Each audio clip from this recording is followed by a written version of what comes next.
Good evening. আমার নাম মিত্রা ব্যানার্জি।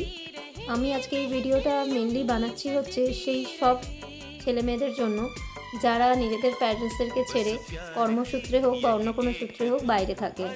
আমি জানি এটা হয়তো যেরকম আমার ফিল হয়, সবারই ফিল হয় যে আমাদের প্যারেন্টসরা কিন্তু তাদের হোম টাউনে যেখানে থাকেন, যেরকম আমি মেনলি বলতে চাইছি আমার মা-বাবা আসানসোলে থাকেন। I belongs from Asansol.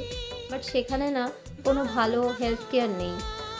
আমি অগ্নিমিত্রা পল ম্যাডামের কাছ থেকে একটা রিকোয়েস্ট করছি যে কাইন্ডলি আপনি এই দিকটাতে একটু নজর দিন। কারণ কি, যাই হয় কিছু হলেই তাদেরকে দুর্গাপুর বা কলকাতার মতন জায়গায় শিফট করতে হয়।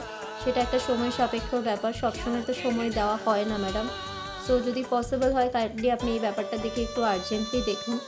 আর 2019-এ আর একটু হলে হয়তো আমি আমার মাকে হারিয়ে ফেলছিলাম। বাট যাই হোক, ঠাকুরের ইচ্ছায় আমি মাকে ফিরে পেয়েছি। কলকাতায় শিফট করার মতো টাইম আমার মা আমাকে দিয়েছিল। কিন্তু সেটা যে সবাইকে সবসময় দেবে তা তো নয়। আমার মনে হয় বাকি যা আছে, স্কুল, রাস্তাঘাট মোটামুটি ঠিক থাকলেও একটা হেলথ কেয়ারের খুব দরকার। সো আপনাকে কাইন্ডলি রিকোয়েস্ট করব, আপনি এই ব্যাপারটাকে একটু তাড়াতাড়ি দেখুন আর একটা পজিটিভ কিছু বলুন। আশা করছি আমার মতন যারা এরকম বাইরে থাকো আর তাদের প্যারেন্টসরা এরকম হোম টাউনে থাকে যেখানে হেলথ কেয়ার সেরকম নেই, তারা সবাই হয়তো টেন্স থাকো। আমরা তাদের শরীরের জন্য হয়তো ইন্স্যুরেন্স করাই, কিন্তু অ্যাকচুয়ালি সেই ইন্স্যুরেন্সটার জন্য তো তাকে কোনো একটা হেলথ কেয়ার ভালো সেটআপে যেতে হবে। সেই সেটআপটা হয়তো সেই জায়গায় নেই।